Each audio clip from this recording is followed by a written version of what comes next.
Hey, can I rant for a second here? I want to complain about human babies. Animal babies are awesome. If a baby deer gets born, like right away, it knows how to walk and it knows that it needs to lie down and stay still if there's a predator coming near. Human babies, they have no idea what's going on. Look at this. This baby is eating sand. Eating sand. Sand is not good for you. It doesn't do anything for you. This baby thinks it can grab a candle. Like that's going to be good for it. Okay, that's me. Both of those babies are me. And obviously, there's a lack of instinct that human beings have. That when you're a butterfly and you just hatch out of your chrysalis, that's kind of like a second birth. You know, if you're a monarch butterfly, you know, like, okay, that way to Mexico. Little baby sea turtles know I need to dig myself out of my nest and get going here, follow the bright spot to the ocean. Human babies don't know what's going on. It goes beyond just the baby phase. When a squirrel grows up, it knows how to be a squirrel. It knows what life to live to survive and thrive and sort of meet its destiny. But for me, I don't know. I don't know what the good life is. I very much feel like I'm just looking around trying to figure it out. And even like within my mind, you take a baby alligator or something, it will know this is edible, this is not. In my own thoughts, I don't know if it's something that I'm like, ooh, that's good. Is that totally false? If I have some desire, like I want to follow that, is that going to just mess my life up? I don't know. Wouldn't it be cool if human beings had an instinct like animals have, if we had some kind of knowledge, inborn knowledge that would show us what's the good life? Well, today we're going to look at why there is that difference between humans and animals and what our instinct actually could be. Because we had it and we lost it, but there's a way to get it back.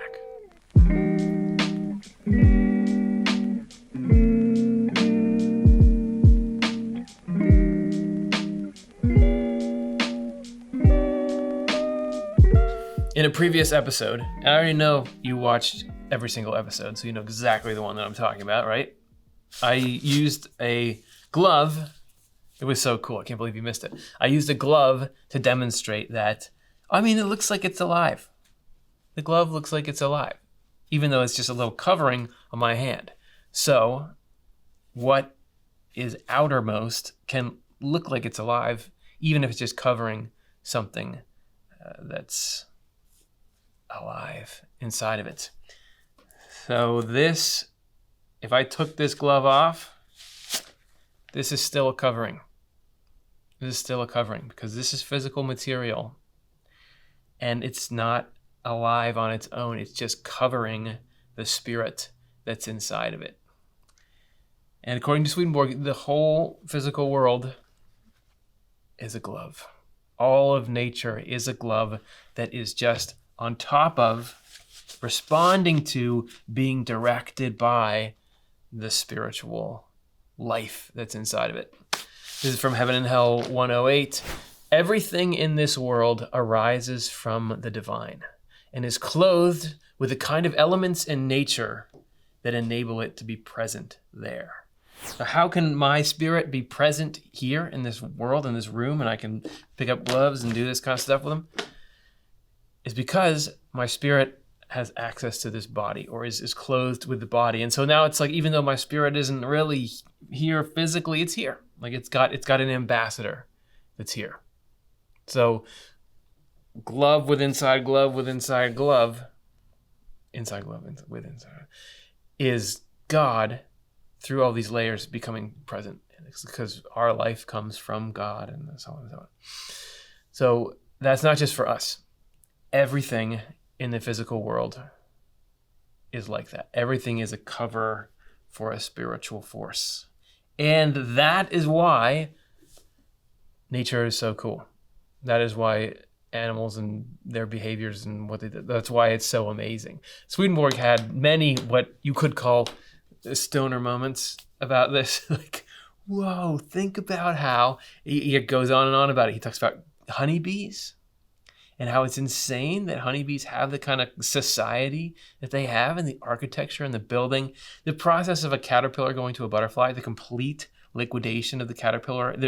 No adults inside that cocoon. It just by it directing things and telling them where to go. By itself, they reform and butterfly. Birds, man, go look at a bird's nest. Are you going to build that with just your mouth? Move sticks with your mouth to build that. But also how they know how to avoid predators, even how things develop. Birds forming their eggs, seeds grow into trees. To Swedenborg, he says, come on, man. Come on. That is not coming from a physical plane. In Heaven and Hell 108, he says, will anyone who thinks with any rational wisdom say that such things arise from any source but a spiritual world? A world that the natural world serves by clothing what comes from it with a body, or presenting in effect that which is spiritual in origin. Dualistically, Swedenborg asserts that, look, matter is dead. Matter is just, it's inert, essentially. All this life that we see comes from a world that is intrinsically living. And that flows through everything that participates in life. So animal life and plant life, all non-human life, are in complete correspondence with the spiritual energy that they embody. So meaning presenting, in effect, the spiritual soul of it is totally represented by what's going on physically. Swedenborg, to him, this was not like, oh, that might be a cool idea. He could see this because of the state of his spirit, where his spiritual eyes were opened and he was able to see the sort of the world behind the world. He talks about it in Heaven and Hell 109.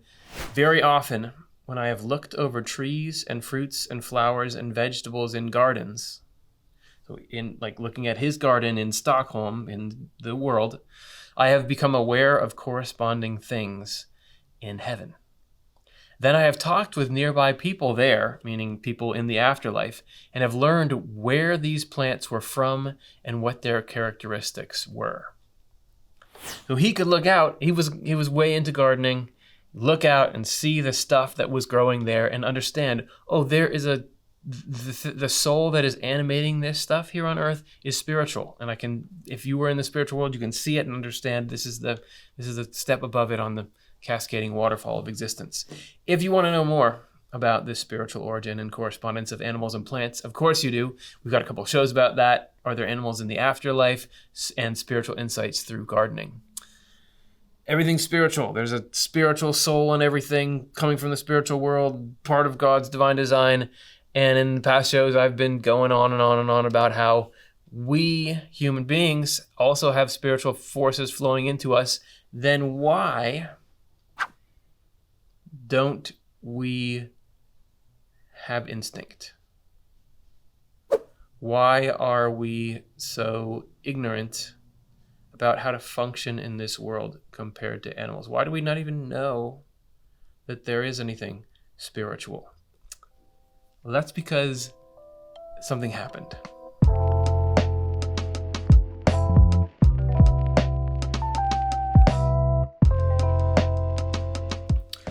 Check 1, 2. Actually, this is not a microphone. This is a radio.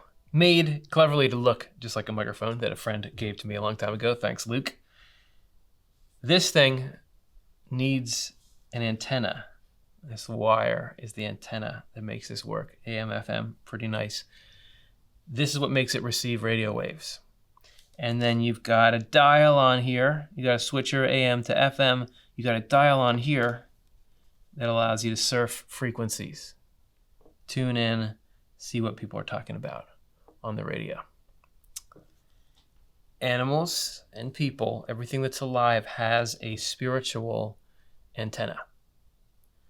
So in the divine design, every created being tunes into a particular spiritual channel that gives them the knowledge that they need from the spiritual world. Because the spiritual is where knowledge exists. So it's like, all right, there's the lion channel. So lions tune into that channel and from it get everything they need to know. There's the elephant channel. Elephants act like elephants because this is where their brain, this is the spirit region of the spiritual world they get their elephantness from. So let's check out the human channel. I would love to hear who's talking on that. Nothing. Static. Human channel's not coming through. So what's going on? Here's Swedenborg's explanation. This is from Heaven and Hell 108. The reason why earthbound animals and the fowl of the air are born into all this knowledge, while we are not, is that animals are in the proper pattern of their life and cannot destroy what is within them from the spiritual world because they are not rational. It's different for us who think from the spiritual world. So what does that mean? Humans were created to be different kinds of beings from animals. There's all different kinds of beings that are all meant to be part of the grand divine design. God's pattern, which is what the divine design is, flows directly into animals' minds. And it gives them this specific, intuitive knowledge to be what they are. And they don't choose whether or not they want to live the way that they do. They just do. And they do it really well. This is also why we don't want to prosecute animals. You don't say, this animal committed this crime. Like this bear now is trying to get food from humans. We know that it just does what it does. It just does what it does. There's not an ill intent. There's not a conscious choice. It's just like, all right, I'm going to go and really lock in and move with this. With us, though, we have what Swedenborg calls a rational level of our minds, which includes free will. That's where free will resides. So we can think over and decide, what do we want to do? How do we want to live? And you think about the difference that makes. Take a squirrel, and we've been talking a lot about squirrels. You can't talk too much about squirrels. It tunes into the squirrel channel coming from the spiritual world. And from that channel, it knows how to do squirrel stuff. Look for the foods that are suited for it. It can climb up trees. It can build squirrel nests, find a mate, and know how to raise babies. Look for the bearing of the acorns, all that stuff. Watch out for predators, squirrel stuff. Squirrels are great, but I don't think they have an inkling to say, do I really want to be like this?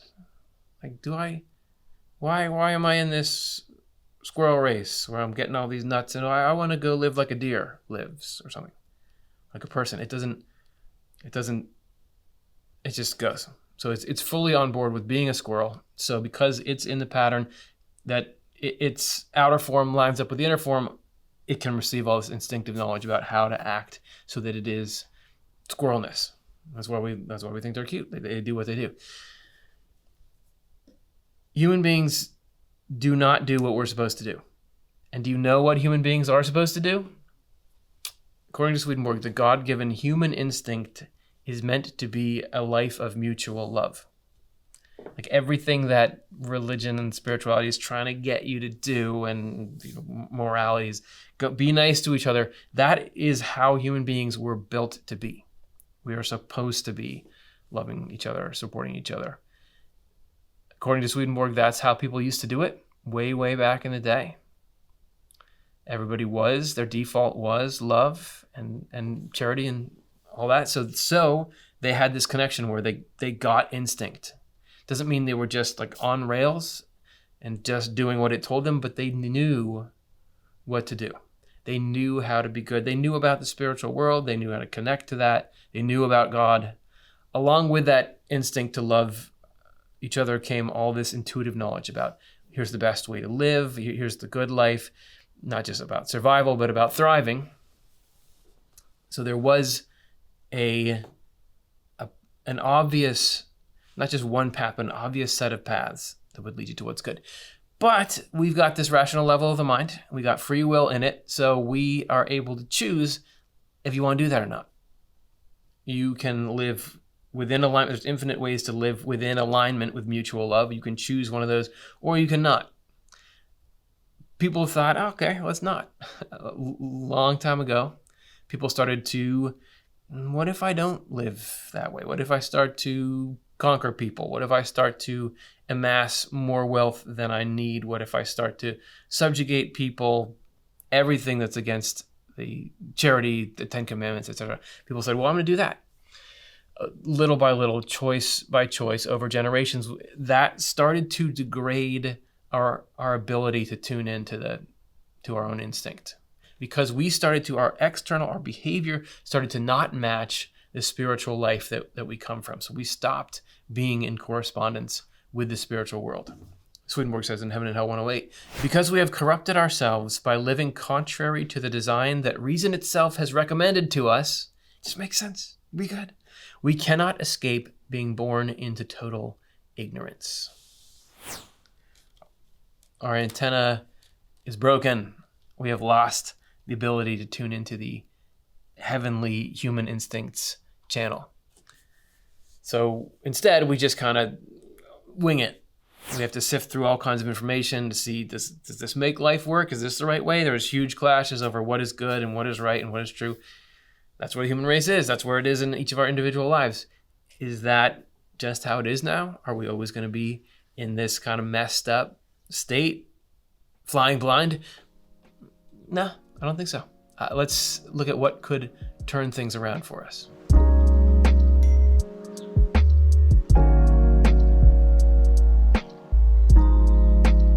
The human race lost the inherent instinct that's built into God's divine design, which is the instinct to love each other, and that gave us all this great knowledge. We don't have that anymore. Can we ever get it back? Yeah. And actually, in the last section, we had a deception of omission, because I read you a quote, but I didn't read the end of that quote. Back to Heaven and Hell 108. Because we have corrupted ourselves by living contrary to the design that reason itself has recommended to us, we cannot escape from being born into total ignorance, so that we can be led from there by divine means back into the pattern of heaven. So there's a way to do it. And I don't know if you are old enough that you remember having antennae on your TVs. It could be that you're not picking up enough signal. There's something that can be done about that. Often it was tinfoil based. You know, if you're like, get that and do some engineering. There are also coat hangers could help. You could extend the reach of your antenna by adding that. So what is the spiritual tinfoil? What's the spiritual coat hanger? It's basically knowledge and action. So let's relate them to terms that Swedenborg often uses. There's form and there's function. If you look at a bird is form. It's got a shape to it. It's got parts. All those parts are suited for what they do. Feathers are aerodynamic and water resistant, everything they need to be. The bird's mind is also perfectly formed or organized to receive the knowledge that goes into it. It couldn't be that a rock can't tune into the bird channel spiritually and then suddenly start to fly around. A bird's function is how it acts. It's the role that it has in the ecosystem, the way that it lives, what the bird does with this birdness that it has. And that's why it can keep receiving that bird instinct channel info, because it embodies the function. That is what corresponds. So the universe is this huge ecosystem of functions that are all working together. It's from Heaven and Hell 112. The universe has been so created and formed by the divine that functions can clothe themselves in materials that enable them to present themselves in acts or results, first in heaven, then in this world, and so step by step all the way to the lowest things in nature. Functions, ultimately, we are what we love. We are what we love and consequently what we do. Like a bird is not just the shape of the bird, not just the form, but it's what the bird does in the world. Each of us is not just what we look like, it's what we do. What we do because we want to do it makes us who we are. So the human body is a correspondence of heaven. We are shaped to be able to embody this heavenly human instinct. Just like the bird is perfect for the bird's function, we're perfect for the function of love. But the problem is that our minds and actions can get out of correspondence. So the human mind broadly has stopped having the right form that can receive heavenly instincts. And the way that human beings have been acting or functioning embodied too much hell instead of heaven, too much evil. So that broke the antenna. So to get our whole selves back into correspondence with heavenly humanness, we have to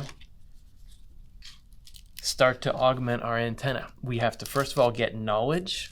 I don't even know how you would really do it. You like kind of metal touches metal. You get knowledge about how to live in a heavenly way. That will start to get your mind into the right form. And then you have to start acting. Oh, this is engineering, man. Acting in ways that are loving. So if we embody the functions of heaven, which is service to others, then we can better receive this heavenly frequency into our minds. Look at that. That is a heavenly marvel right there. Swedenborg says in Heaven and Hell 112, our acts are services in form to the extent that we live according to the divine design. That is, if we're human beings, divine design, in love for the Lord and in thoughtfulness toward our neighbor. To that extent, our acts are correspondences that unite us to heaven. So everything you do from that mindset connects you. It tunes you into heaven. In general terms, loving the Lord and our neighbor is being of service. So if we're living a life where we're trying to learn what's true, trying to be of service, then that will help us start to tune in.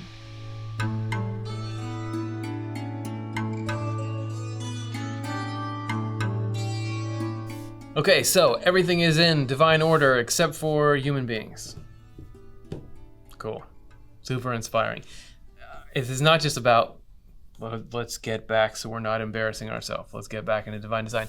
Human beings can do awesome things for not just ourselves, but all of creation, because we were created to play this particular role in connecting the spiritual and the physical worlds. Swedenborg puts it this way. He says, it is humankind through which the natural world is united to the spiritual world. That we are the means of the union. For there is within us a natural world and also a spiritual world. So to the extent that we are spiritual, we are a means of union. However, to the extent that we are natural and not spiritual, we are not a means of union. So because you have that choice, and because you can understand things, and you can sit back and look at things and decide, am I gonna play or not in the divine design game? When we hook those things together and bring the entire world that's in us together with the world that exists in the outer form and that we affect the physical world through, that's this crucial part that connects everything. That is God entering the world in the fullest sense. When human beings are acting like God would act, there you have really the presence of God on the outermost level. So there is divine energy already flowing into nature. You can absolutely see aspects of the divine in nature. It's an awesome thing. But if we humans can tune our minds and actions back into the divine design, get back to our instinct, that will enhance and bring completeness and fullness to that divine energy, which is going to make the whole world better for every living thing.